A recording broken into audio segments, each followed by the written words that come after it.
Cioppino. Minnesota weather calls for this. It's cool, actually it's cold. And I was hoping we'll be doing some more springy, summery dishes. But the weather is insisting on comfort food. So we'll keep doing that. Cioppino is, like its name says, it's Italian, but it's really not Italian, it's American Italian. It's based, as legend has it, in San Francisco. A fisherman from Genoa, Italy, opened shop in San Francisco and made Cioppino from scraps. He's scraps of fish and stuff like that. This is such an elegant, sort of like, it's not a soup, it's not a stew, but it's an elegant mix of the two. And it combines a lot of great flavors that we know. And the trick in a Cioppino is that it doesn't require a lot. But the trick with it is that you have to be patient and you have to make the sauce first and let it simmer. And let that sauce simmer for literally 2-3 hours almost. And we're gonna do that, but the longest amount of time that this requires is the simmering. The rest of it is very, very quick. So we're gonna get our, oh, Frenchie is working today. A little high smoking point oil. We use rice bran in this house. Around, I'm making soup for 4 people. Yeah. I'm a big fan. I have done shaved garlic. I have done precision garlic. I'm a big fan of really chunks, as long as they are beautifully candied. This should be good. Some Vidalia onions. And I'm going to start with the Vidalia onions first. I'm going to sweat them a little bit. I'm at a high heat right now. And you need 2 pans right now. You need this pan right here. That's where the sauce is going to be. This is the pan where I'm going to saute my fish and deglaze the pan itself. And that deglazing liquid is going to go back in here. And clam juice, which we have right here. Marzano tomatoes. Weave the juice. Do not discard the juice. In this case, I have a little salmon, a little halibut, a little shrimps. It also calls for mussels and clams, something that my children like.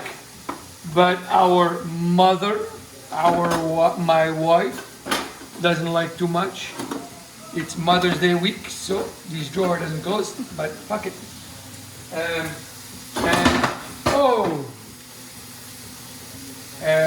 I won't tell you how my wife just closed the drawer. So we're gonna get them to sweat beautifully.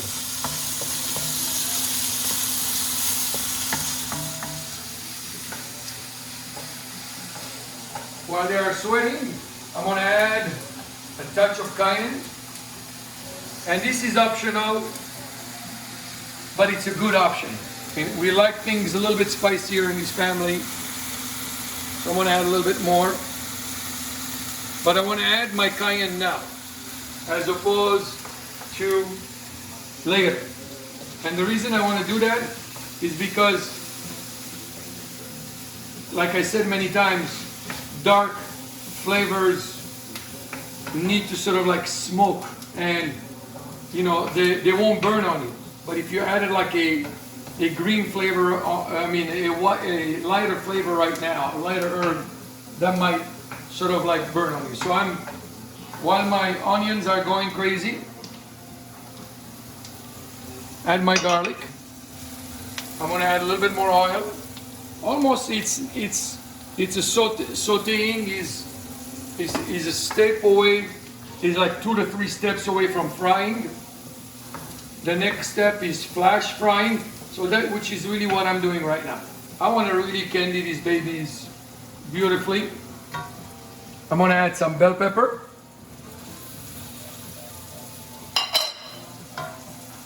Nice diced red bell pepper. And what I'm doing right now is creating flavors. You'll notice that on a lot of the things that I do, especially when you cook Mediterranean style cooking, the amount of herbs and spices that we use is so high that the amount of salt that's required is really minimal. And what a great way to have flavor and not have to add salt, which get your freaking blood pressure up. And right now, we know how our high blood pressure is. So right now, I'm just gonna keep caramelizing this. This is a process where I'm bringing sugar in, eliminating acidity, getting all the natural flavors, and I'm doing it with an oil that can withstand the high heat and won't burn like rice bran oil. Olive oil, again, I like to flavorize with it. It's my own thing. I know science is ambiguous about it, but I can taste it. I can taste when you get olive oil at a very high point that it tastes better. You know, extra virgin olive oil. And by the way, if you buy a bottle of olive oil and it says on it that it can take high heat, you're buying garbage. So beautiful. This is really, honestly, a nice, beautiful process. And right now, to these beauties right here, see the color is beautifully changing, they're nicely caramelized. I'm going to add tomatoes, and now the juice,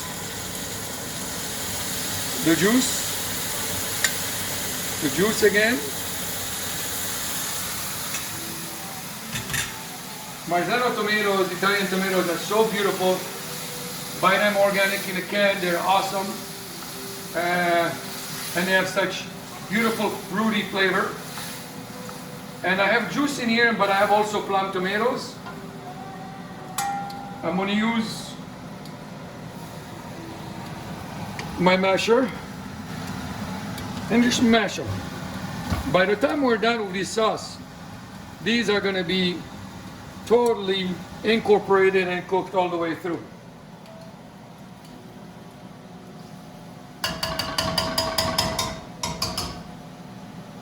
Do not waste your garlic. So it's right here right now. And I want to make sure that this is cooking nicely. Okay? And I want to make sure that you bring this, that your tomatoes are cooking for a little while before you add your clam sauce in there, the clam juice. Because if you add your clam juice right now in there, you haven't allowed the acidity of the tomato to go. You'll be okay, but it won't be as good and as rich and as it would normally be. And that usually takes like 3 to 4 minutes, you know. And you'll notice that I am on high throughout. You can do this in a Dutch oven, which is really awesome. I'm choosing to do it in this vessel out here because you can see better what's happening. Now this is starting to develop. This is the beginning. This is the sauce. I am going to add my clam juice to this, and then I'm going to drop the heat and I'm going to let it simmer for literally, you can literally take this, let it simmer, and then you can put it in the fridge for 2-3 days, come back and add your seafood to it if you want to. It holds up really well the longer it stays. Those flavors really incorporate beautifully in there. I am right now ready to add. So Cioppino, you know, that's why I say when chefs with big egos, yours truly, think, you know, we invented the wheel. We did not invent shit. This is everything that we're doing. Somebody has done it before us. This is the cousin of the bouillabaisse, the cousin of the gumbo. Everybody just takes their own take, their own cultural take, and they incorporate it. What a great way to eat. It's somebody, everything you're doing, somebody before you has done it. So you can really, I wish you could smell this. The smell is gonna be unbelievable. It's gonna have this marine flavor to it.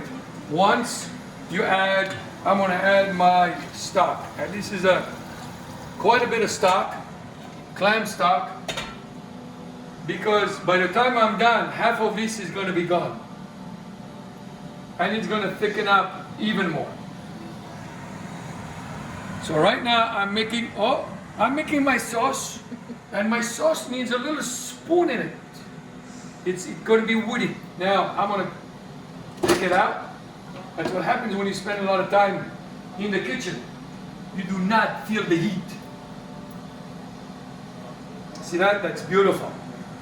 Now this, I'm going to bring it to a boil, then I'm going to let it simmer. And when we come back, we're going to do the seafood.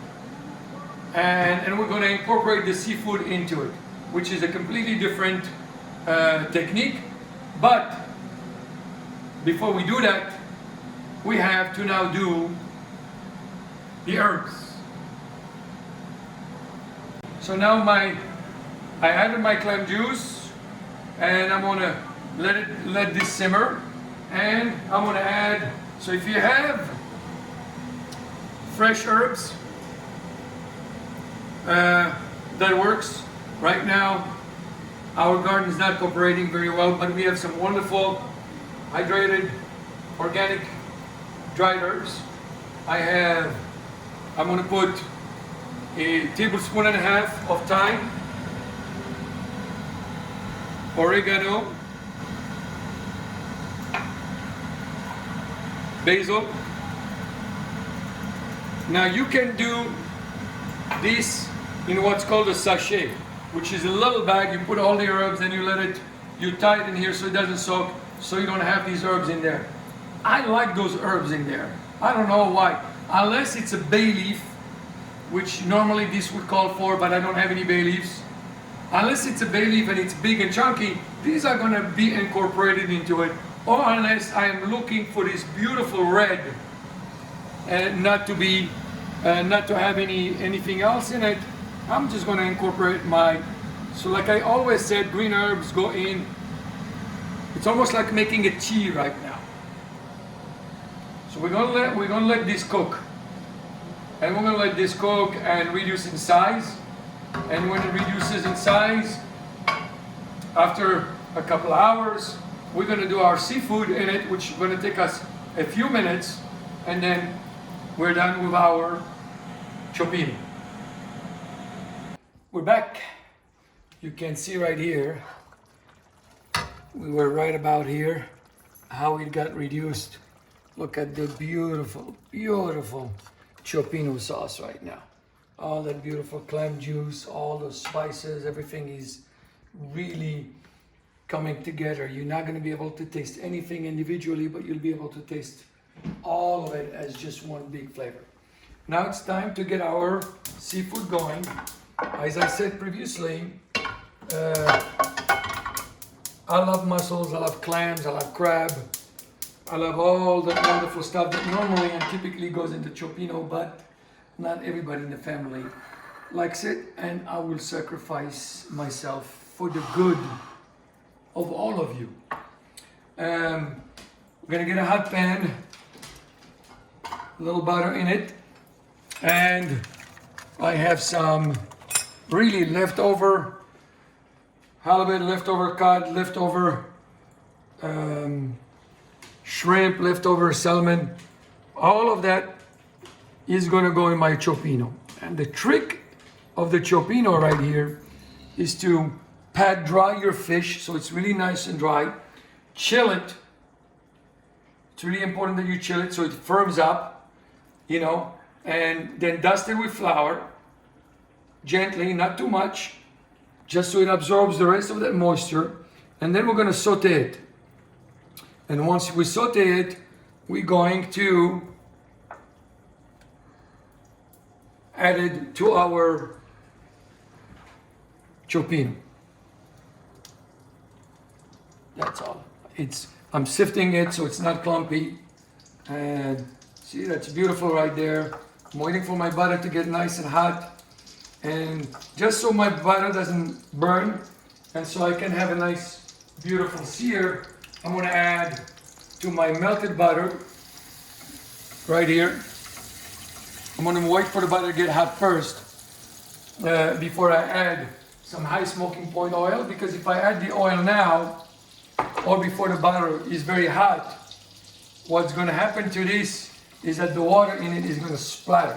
Usually, if you take butter, you clarify it and mix it with oil, it's a great way to incorporate to incorporate flavor and oil into your, and then you have the flavor of water without really burning. I'm gonna add a little oil right now. This is just gonna allow me to be able to sear everything nicely. Excuse me.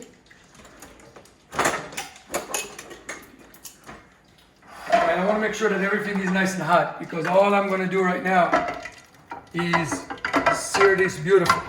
You could add some garlic to this and incorporate it into your, but I already have plenty of garlic out there.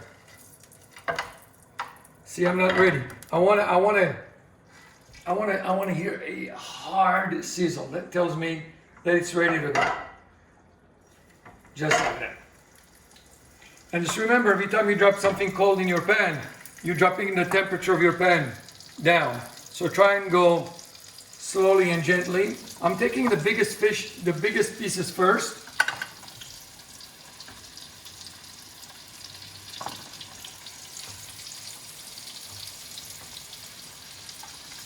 And I'm gonna give them a beautiful, nice sear. No salt, no pepper, just plain flour. I have so much flavor in here going on that this is gonna really, really work beautifully and nicely. And you see, it's a coating of flour. I'm not overdoing it.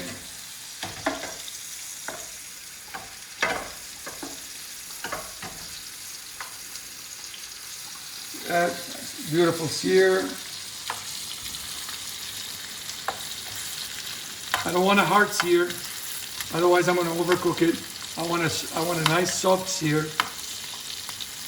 If this was a finished piece of fish, I'll sear it much harder, and depending on the thickness, might finish it in the oven, but it's not.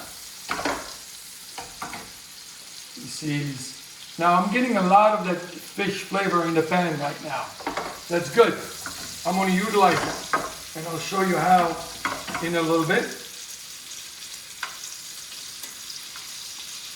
Coating it nicely.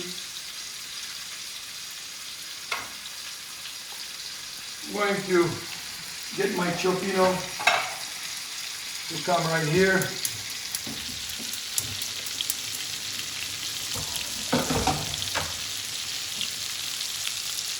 So I can use the bigger flame.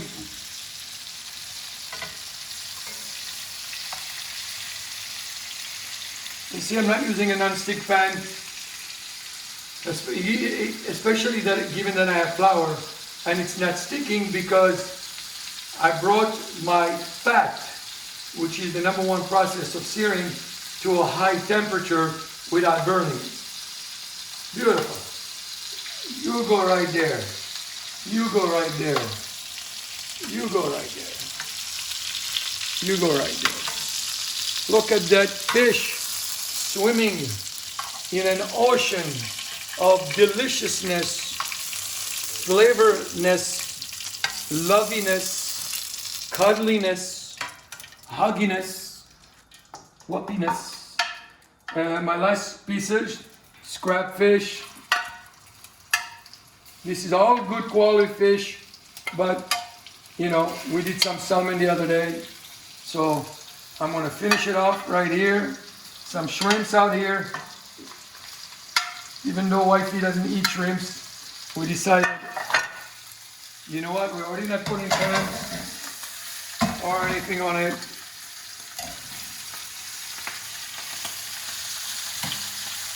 The girls love shrimp, so we're gonna. So this is the fish, the small pieces and the shrimp.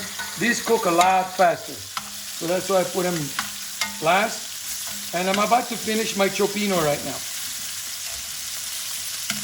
Beautiful. See that beautiful sear? Right there. Right there. Right there. Right there. And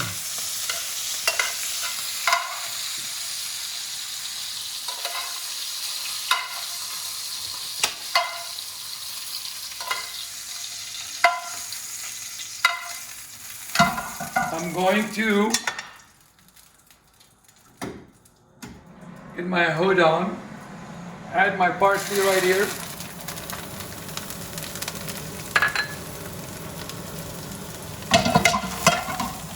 And white wine.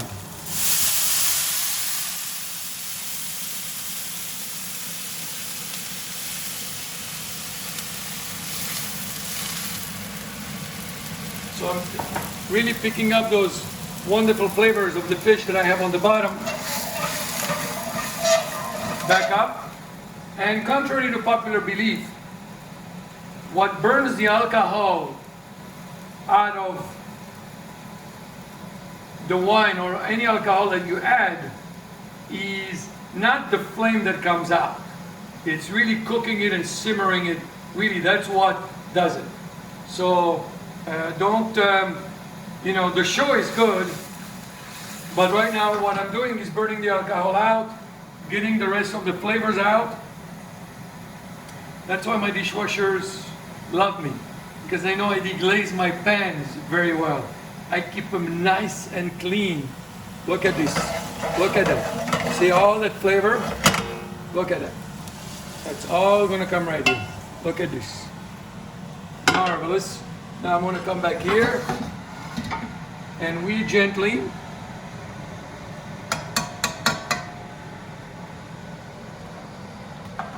going to stir this nice and gently.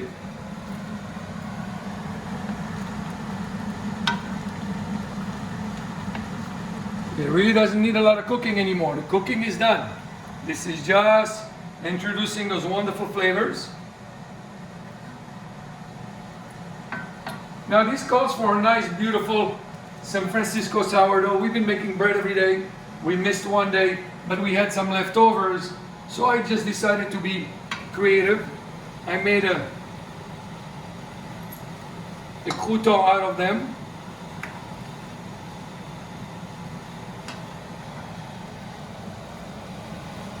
And I'm going to take some of these croutons